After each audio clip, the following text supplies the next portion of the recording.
ஒரு 10 நாட்களுக்கு முன்பு தான் வந்திருந்தேன் இந்த பகுதிக்கு.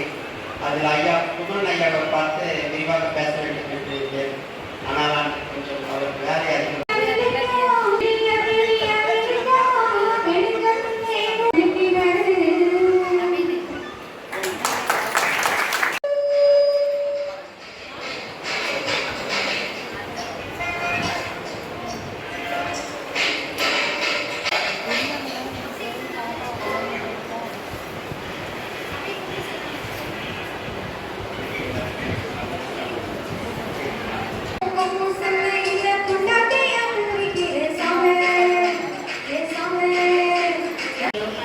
அனைத்து நல்லுறவு கிடைத்த நம்ம அறக்கட்டளை சார்ந்த மோனிகா அறக்கட்டளை சார்பிலும் புதிய புயல் அறக்கட்டளையின் சார்பாகவும் ஆக்சுவலி பார்த்தீங்கன்னா திருநங்கை மேலே அவருக்கு ஒரு நல்ல ஒரு பட்சு. எந்த ப்ரோக்ராம் தான் மினிமம் ஒரு 5 பேராவது வாங்க அப்படின்பாரு.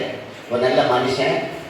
ஒரு காலத்தில் சமுதாயம் வந்து திருநங்கைகளை ஒதுக்கி வச்சுருந்தாங்க, ஸ்டிக்மான் அப்படின்னு சொல்லுவாங்க. இப்போ வந்து பல தொண்டு நிறுவனம் பல சேவைகள் செய்துட்டு இருக்கிறதால எப்பவுமே ஒரு ஒரு டெடிக்கில் மேடையில் சொல்கிற விஷயம் என்னென்னா, சமூக சேவை செய்கிறவங்களுக்கு வந்து ஆடையோ அழகோ ஆபரணம் தேவையில்லை, அர்ப்பணிப்பும் விட்டு கொடுக்குற மனப்பான்மை சகிப்புத்தன்மை அந்த புதல் வேணும் ஜெயிச்சிடலாம். அன்று இந்த நிகழ்ச்சிக்கு வந்தது ரொம்ப சந்தோஷம். எங்களுக்கு கூப்பிட்டுருக்காரு, நன்றி ஐயா. அதே போல் மோனி அறக்கட்டளை இன்னைக்கு துவக்க விழா.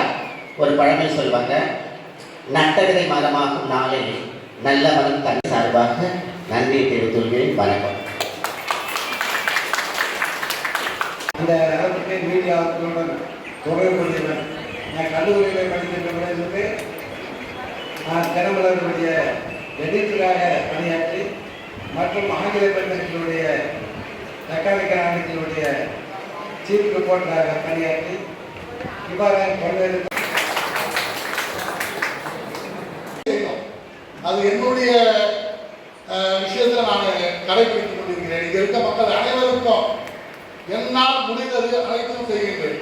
அதாவது நம்ம டிவியில் பார்க்கணும், இப்பேற்பட்ட மனிதர்கள் தன்னுடைய வேலையை சேவையாக நடத்தி கொண்டு போகிறாங்க.